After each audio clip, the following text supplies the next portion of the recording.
कानून का राज स्थापित कर रहा है और छोटी मोटी घटनाओं पर सरकार की निगाहें हैं। गलत करने वाले बचेंगे नहीं।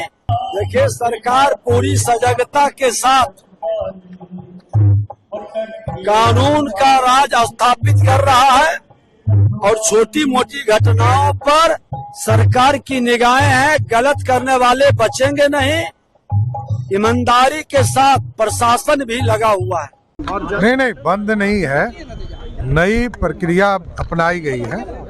तुरंत इसको ठीक करने का काम किया जा रहा है और आप एकदम एश्योर मैं सभी को करता हूं कि अगले एक सप्ताह में पूरी तरह स्मूथली सभी का पेमेंट। मंत्री और मुख्यमंत्री जी का वेतन, हाँ, अरे स्वाभाविक है, एक प्रक्रिया है, एक पूरा बदलाव किया गया है, एक नई व्यवस्था लागू किया गया है, तो स्वाभाविक है एक सप्ताह में पूरी व्यवस्था आपको 31 जनवरी के पहले पूरी तरह व्यवस्थित हो। प्रधानमंत्री बिहार आ रहे हैं, संभावित लगातार आते हैं, लगातार प्रधानमंत्री जी का दौरा बिहार हो रहा है और आगे भी फरवरी के माह में उनसे हम लोगों ने आग्रह किया है कि बिहार है और कई चीजों का यहाँ से सौगात देने का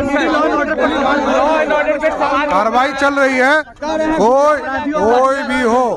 कोई भी हो सीधा कार्रवाई किया जाए। देखिए, सवाल खड़ा करना एक अलग बात है, लेकिन मोकामा की घटना को हम लोग भी जानते हैं। अब मान लीजिए कि कोई आदमी हमारे पास आवे कि अमुक आदमी के पास हम लोग गए, हमारे साथ ऐसा ऐसा काम कर रहा है, अगर हम वहाँ जाएं पंचायती के लिए और कोई गोली चला दे और उसके जवाब में अगर कोई गोली चलाता है तो ये लॉ एंड ऑर्डर का मामला है। ये तो इसको लॉ एंड ऑर्डर का मामला नहीं कहा जा सकता है।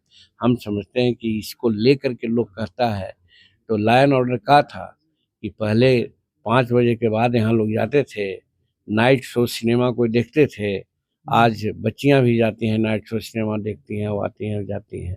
देहात में रहने वाले हम लोग हैं, देहात में भी पहले अनेक प्रकार की वारदातें होती थी, आज कहीं नहीं है, शांति है। तो लॉ एंड ऑर्डर ठीक है, लॉ एंड ऑर्डर पर कोई प्रश्न उठाता है तो वो सिर्फ कहने के लिए उठाता है, सच्चाई नहीं है। सच्चाई है कि लॉ एंड ऑर्डर ठीक है। मुख्यमंत्री यादव कह रहे हैं कि नीतीश कुमार अपने कलम से जो उनके अपराधी दोस्त हैं उनको छुड़वा रहे हैं, बिना नाम लिए कहीं ना कहीं आनंद मोहन आनंद सिंह जैसा। अब देखिए, कहने को तो बहुत कुछ कहा जाता है। नीतीश कुमार जी कानून से चलते हैं। इनका कहना है न हम लोग किसी को फंसाते हैं न किसी को बचाते हैं, तो कानून के दायरे में जो काम होता है वो करते हैं। तो इसलिए अगर कोई कह दे कि अमुक को बचा रहे हैं या अमुक को फंसा रहे हैं, ये नीतीश कुमार के साथ कम से कम अप्लाई नहीं करता है। बिहार में सर इसी वर्ष विधानसभा का चुनाव है, तमाम लोग तैयारी में जुटे हुए हैं, पर महागठबंधन के लोग कह रहे हैं कि एनडीए में तकरार शुरू हो गई। कोई एनडीए में तकरार नहीं है। अगर वो सब उनके के यहाँ तकरार है, कांग्रेस कहाँ है, कैसे लड़ रही है? आप सर वहाँ जो दिल्ली में है, आप और वो दोनों अलग अलग लड़ रहे हैं। बिहार में भी देखिएगा कई एक पार्टियां हैं, सब अलग अलग लड़ेगी। हमारे एनडीए में कोई तकरार नहीं है, एक तरह से सब एकजुट हैं। और देखिएगा, हम लोगों का ये लक्ष्य है कि 2025 में हम लोग 225 सीट लेकर के आएंगे और एनडीए की सरकार बनेगी।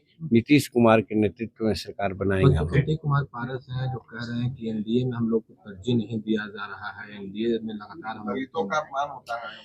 जैसे दलित वही न है, दलित और भी तो है।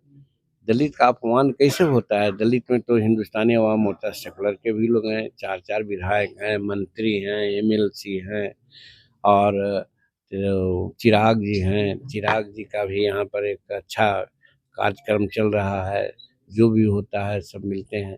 तो पशुपति पारस जी से व्यक्तिगत हम लोगों का संबंध हो सकता है, लेकिन राजनीतिक कद उनका क्या है हम नहीं समझते हैं कि कोई उनका राजनीतिक कद है।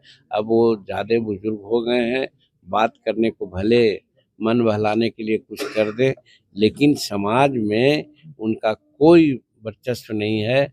वर्चस्व है तो चिराग पासवान जी का है और फिर इधर हिंदुस्तानी अवाम मोर्चा सेकुलर में संतोष कुमार सुवन का है।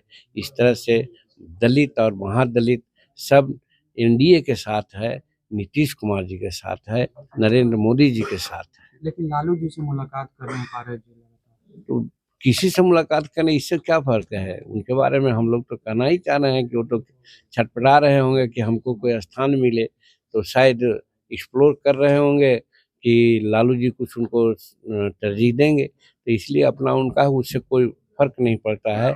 एनडीए बहुत मजबूत होकर के उभर रही है और यहाँ नीतीश जी की सरकार और माननीय प्रधानमंत्री जी का नेतृत्व में राज्य और देश दोनों आगे बढ़ रहा है। इस चीज़ को बिहार की जनता समझती है, इसका प्रतिफल आप देखेंगे। हमसे जुड़े रहने के लिए हमारे YouTube चैनल को सब्सक्राइब करें और नई वीडियो की नोटिफिकेशन के लिए बेल आइकॉन को दबाएं। अगर आप ये वीडियो Facebook पर देख रहे हैं तो लाइक जरूर करें और ज्यादा से ज्यादा शेयर करें। धन्यवाद।